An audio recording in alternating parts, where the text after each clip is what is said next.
So what should government, or let's be concrete, what should this government, we're in the UK and presumably most people here are from London, the British government wants to be the superpower of AI, an AI superpower, and is having an AI conference on AI safety in November. There's a big focus here.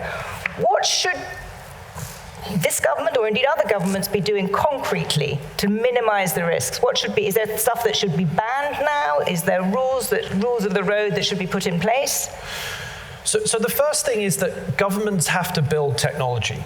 You know, we've got into this habit of outsourcing and commissioning third parties to create technology. And I think it's really difficult to be able to control what you don't understand. And unless you build it, you don't deeply understand it. So I think that's just the first thing, which in itself is very controversial. When I propose that in government, people sort of throw up their hands, and there's a lack of will, there's a lack of self-confidence, there's a lack of belief that government can be a creator and a maker, especially on the technology front. To do that, I think the second thing is that we have to have deeply technical and engineering people, as well as, you know, technologists more generally, in cabinet positions and at the heads of every government department. You know, it's pretty crazy to me that we don't have a CTO, a chief technology officer, in cabinet, you know, running our big institutions. All of that is outsourced. The challenge is, to be able to do that, you just have to pay close to private sector salaries. Again, another highly sensitive topic that no one wants to talk about, should never earn more than the Prime Minister. You know, to me, this makes no sense. How can we have an open labor market where on the one hand we're saying to people, you know, go work for whoever you like, and on the one hand, you know, people are being paid 10x, and on the other we're saying, well, take this huge sacrifice in the name of public service. The practical reality is that if that happens over many decades, the net effect is that you have quality of one type over here and another type over there. And that's really what we're facing. We have to confront that reality. It's very difficult for people to accept that we should be paying super large salaries. It creates other issues around how we hold, you know, those kinds of, you know, people accountable, given how much of the public purse they might be earning, etc. But fundamentally, those two things enable a third thing, which is governments have to take risks with regulation. There is a fear that governments act too aggressively or too experimentally and upset the big companies. And, you know, as someone who's on the receiving end of this quite a lot and have been in the past where mistakes have been made, I still think the right thing to do is to give governments a break. Let them make mistakes. Let them make investments that don't work. Praise the experimental governance structures. Have faith in the political process. Participate. Encourage it. Because otherwise, you know, there's just this spiral of decline, this sort of lack of confidence that we can actually do the right thing, that we should do the right thing, and then that ultimately leads to the self-fulfilling prophecy, much like with China. And do you think that your view is the exception in your industry? I mean, the stereotype is a bunch of 30-year-old tech bros who, you know, think that government is useless and who are going to kind of change the world with AI and, you know, we're going to do this. Is that an accurate stereotype? Are you the exception? I mean, there is a, you know, should we worry about the hubris of people in your industry? I think, you know, look, we have polarization everywhere. So the stereotype is probably true, but the counter is that, you know, we can do it without technology. And I think that's totally wrong. Like, technology is an absolutely necessary but not sufficient part of the process. And I think that some people in Silicon Valley does have a tendency to be much more techno-libertarian. There's no question about that. The government is the problem, that the objective is to sort of eradicate the state and run it completely independently. And I'll be honest, there are some very, very influential, very powerful people who have that objective, are building towards that objective with both their companies and their fortunes, and, you know, I'm very skeptical of them, and obviously I'm on the other side of that. And that's what shapes a lot of the public fear about this, that you have a bunch of hyper-powerful people who are shaping this with the kind of disdain for the state and the democratic process. Two quick questions from me, which I know someone will ask otherwise, and then we're going to audience questions. The first one is the whole question of the singularity. We can't have a conversation about AI without the singularity. Will it happen? When will it happen? I honestly think it's a very unhelpful framing of what's to come. And people jump to this framing because it's easy to point to Terminator and Skynet. But it's almost like leaping to the moon before we've even invented the transistor. I mean, it's hundreds of years away. It's really unhelpful. There are many practical, near-term operational capabilities that you can predict, just as I've tried to describe. And you can then use those to wrestle with what are the consequences for the nation state? How does this change our businesses? What does this mean for our governments? So in general, I don't make those predictions. I'm very skeptical that the superintelligence framing is useful to us. Yeah. What about the other one that, backyard wannabe AI commentators are always talking about, which is the odds of existential catastrophe? What are the odds that we will wipe ourselves out with this? Again, I mean, I think very, very low. I really What's think... What's very low?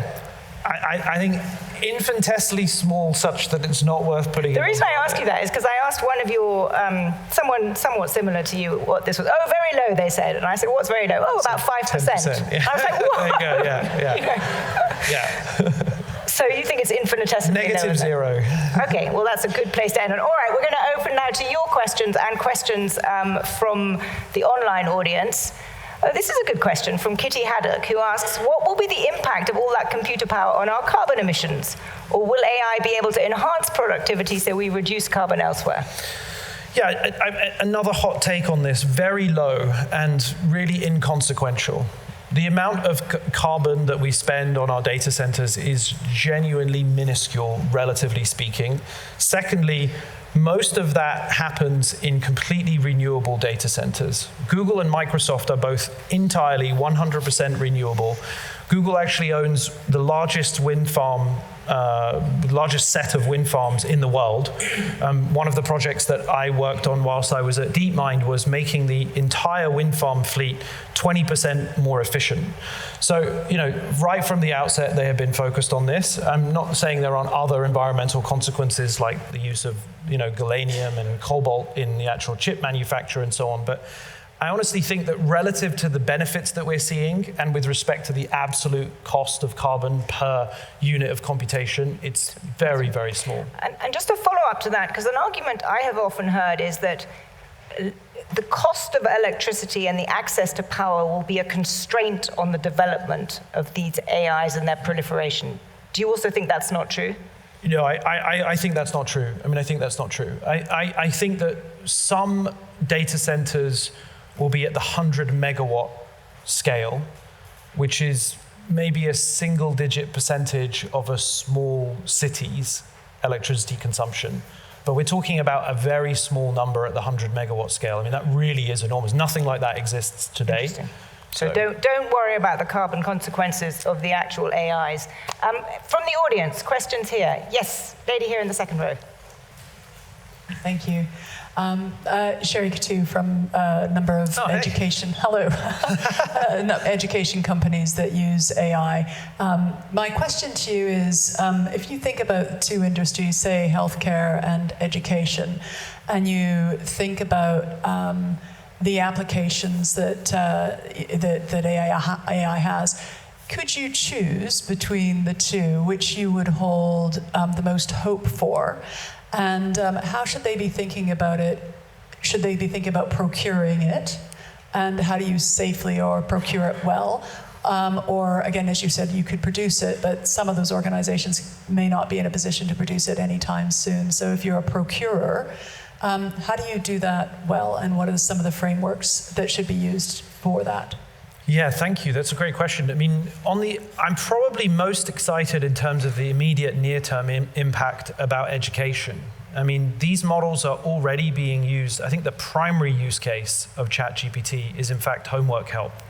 And people often think, oh, my kids are, copying and copy-pasting. But actually, if you actually watch the way they're using these models, and many people use our models, our Pi, for exactly this reason, it's a conversational interaction, much like an enthusiastic teacher might speak to a child about the interest that they have. So the child, or the learner in general, gets to phrase the question in exactly their style, picking on exactly the thing that they're interested in, asking the odd, obscure, poorly phrased, not complete picture type question.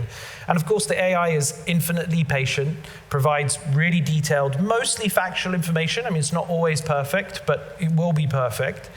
And I think that's an unbelievable meritocratic gain for everybody. I mean, I think we need to picture a world in 5 years' time where the best education in the world, completely personalized, entirely factually accurate, is available to absolutely everybody who wants it on the planet pretty much for free.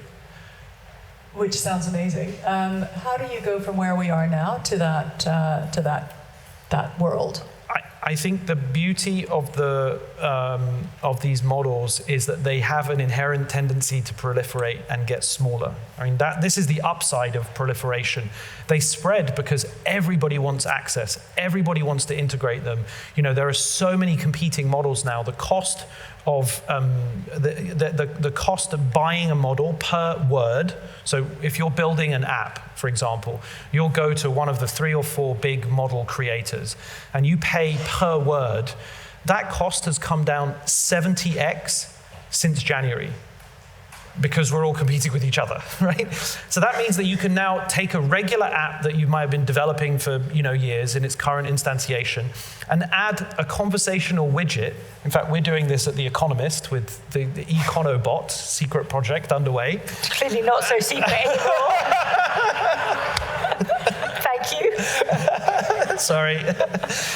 And you integrate the conversational element into your existing workflow. So you should be able to ask any question in the style and the theme of your brand about the specific content that you have, and it will be like a widget. It's like a plug-and-play widget that you can put anywhere in the app. And that's what I mean about proliferation. Obviously, everybody finds that useful, and you'll be able to use that tool in a low-code or no-code environment.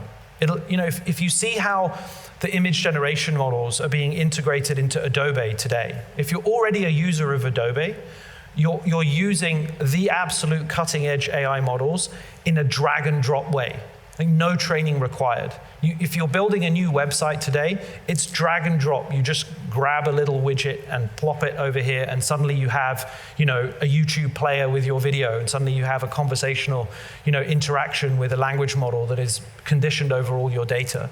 So I think it's important to wrap your head around the idea that this is going to be widely available to everybody. There isn't going to be an access issue. And the risk and harm comes from mitigating the downsides of the bad actors who might use it for nefarious purposes. But the upsides are incredible.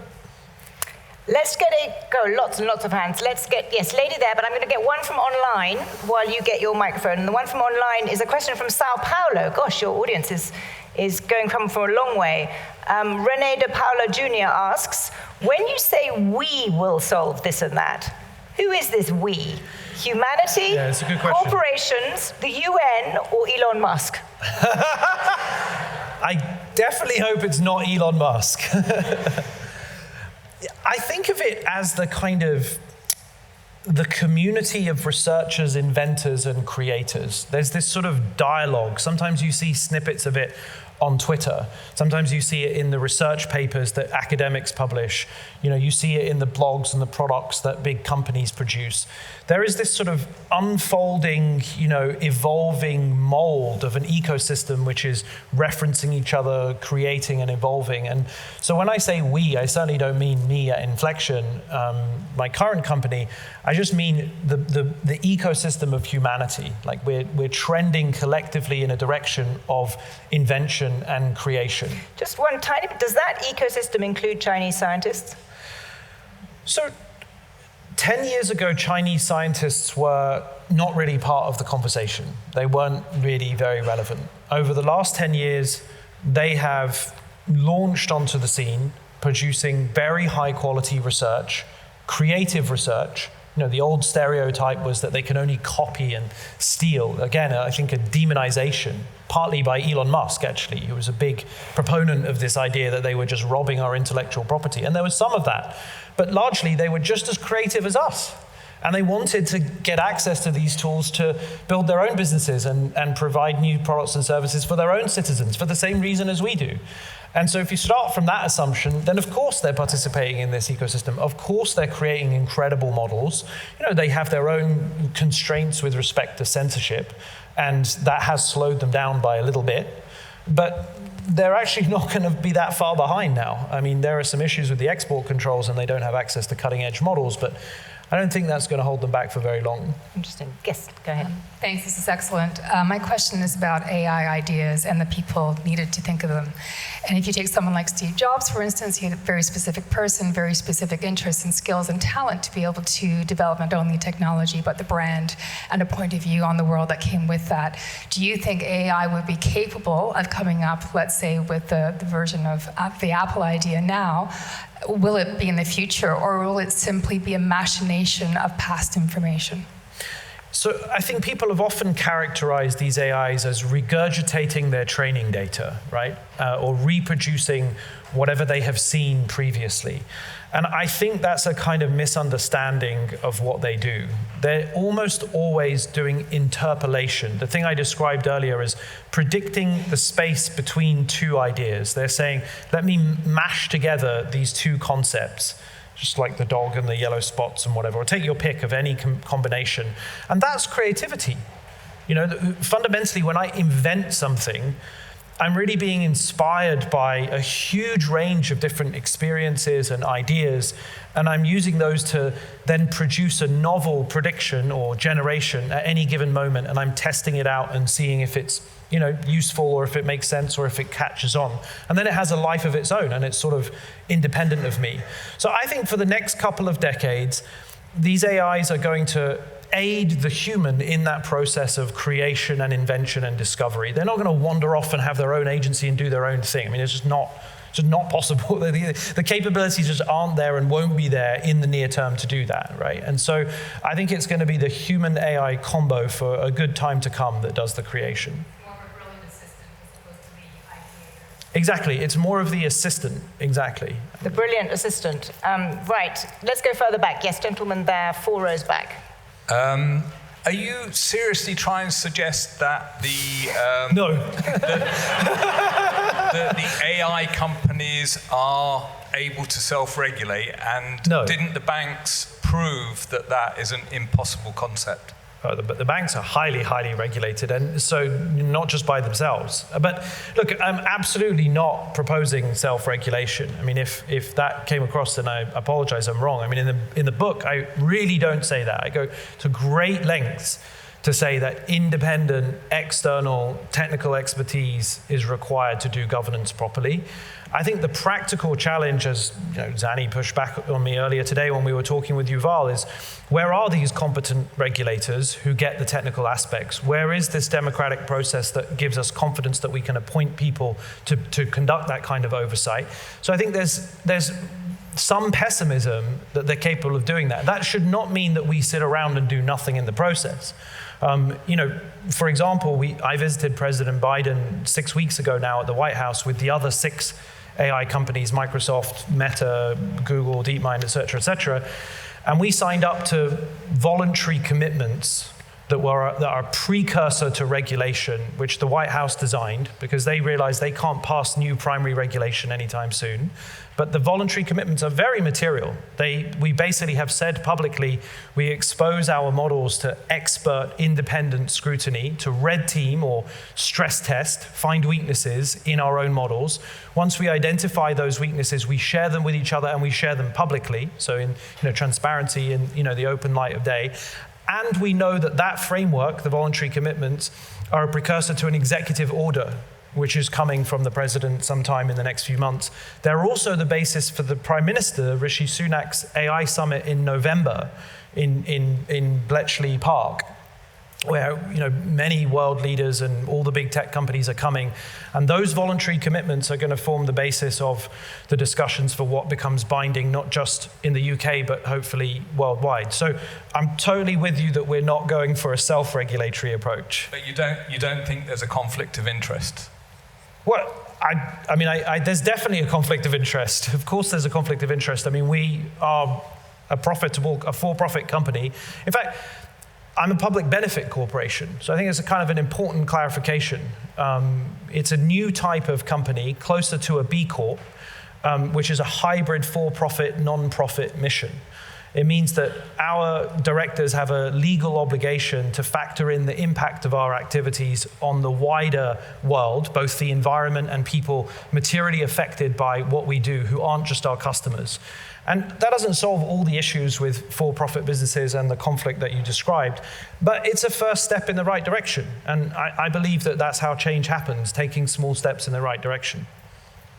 Let's take a question from over there. Yes, gentleman quite near the back with the white T-shirt. Yep, right there. Hello? Yeah? Okay, my question to you as an electronics engineer is, should we now focus on the hardware part of it, considering there's a monopoly going on and the concentration of chips to a certain country? The hardware part of it is raising a very big question. We saw it in COVID. Things are really bad when hardware supply goes down. So is this a great time to focus on hardware, considering we are good with software part for now? That's a great question. I mean, we didn't really talk about that too much here, but just for everyone's benefit, these AI models are trained on GPUs, graphics processing units, so chips that were previously used for gaming, for representing graphics in computers. And we take each one of these chips and we daisy chain them together thousands and thousands of times. We have a computer at Inflection which is the size of 4 football pitches and has 25,000 of these chips daisy chained together. An enormous cluster. It's cost about $1.5 billion. Now, all of these chips are manufactured by one company, Nvidia, who I'm sure people will have heard, have seen their share price go up by 350% since January. Their chips are manufactured entirely in one factory called TSMC, Taiwan Semiconductor Manufacturing Corporation, which is obviously in Taiwan. The key component of their chips, of their fabrication facility, are manufactured by one company called ASML, a Dutch company. So the supply chain is, I mean, we can talk about how this happened over 30 years, but extremely narrow. There really are no competing providers that are material at any of those 3 stages. As a result, the good news is that that means that there are choke points that can be used by regulators to monitor who has access to the critical chips that enable the training of the models, and of course, restrict access to certain people. So I think I loosely alluded to the export controls a minute ago, which is a new piece of legislation or a rule that the US administration imposed on China last year, which prevents China, anyone in China, any manufacturer in China, from getting access to the latest version of these chips, which means that they won't be able to train the GPT-5 level model. A number of people have referred to this as a declaration of economic war on China.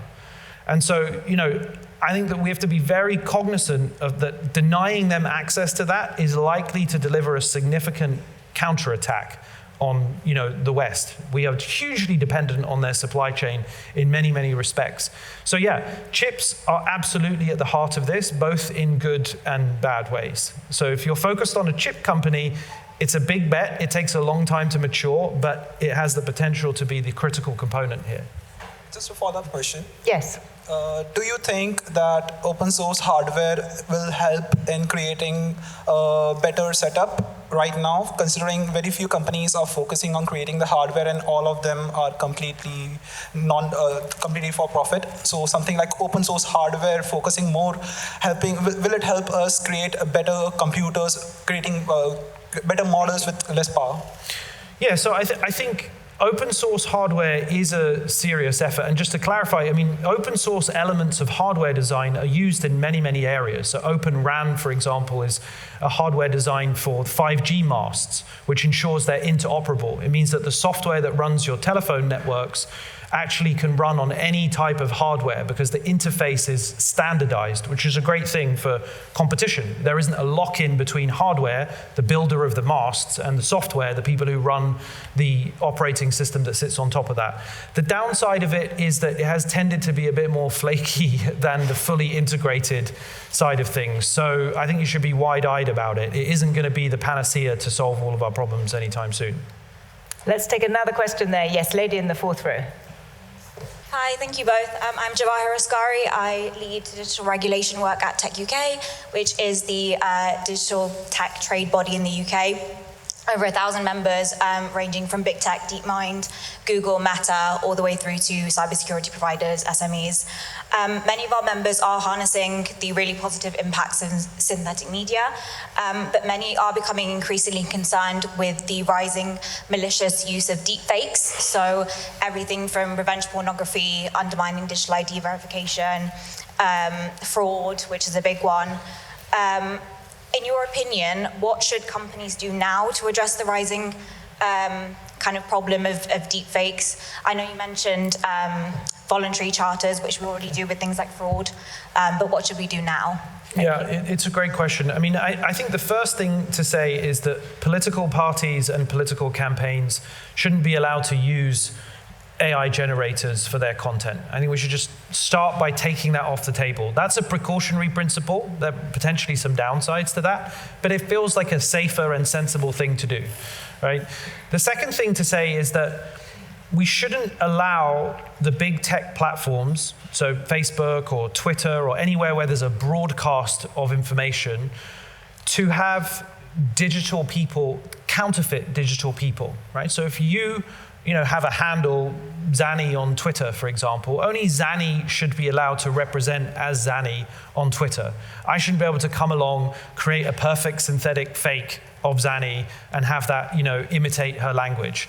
Now, I think that's a reasonably straightforward, sensible thing that all the big tech platforms will commit to. It doesn't address other platforms, right, outside of, the big providers. And those tools and techniques are going to be widely available. Again, it's a proliferation question. It's going to be really difficult to say to somebody, well, you're using synthetic media to generate a new product design or a new fashion outfit or all these other good uses. You're not allowed to have it because there's a risk that you're going to be able to generate some, deep fake. I think we should also be wide-eyed about how quickly we adjust to the risks. Like back in 20 odd years ago, people were like, well, we'll never be able to do financial transactions on the internet because there's so much fraud, right? We're going to be inundated with fraudulent activity. We do tens of trillions of dollars of transactions. It's completely transformed our world, and we have a minuscule amount of fraud, and it's a constant back and forth. Likewise with spam detection, right? Everyone thought we were going to be inundated with spam. We're going to produce all this automated content.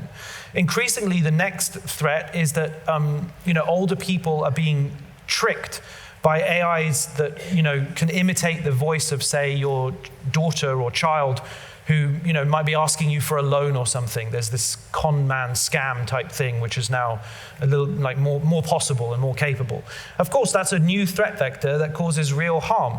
On the flip side, spreading knowledge and information about it, there's a very, very simple defense, which is just to say, never provide access, to my account over the phone, right? I'll never, call you out of the blue asking for that. So we adjust, we adapt. And it doesn't mean that we can eliminate all of the harms, but it means that net, we just have to be more resilient and more focused on adaptation.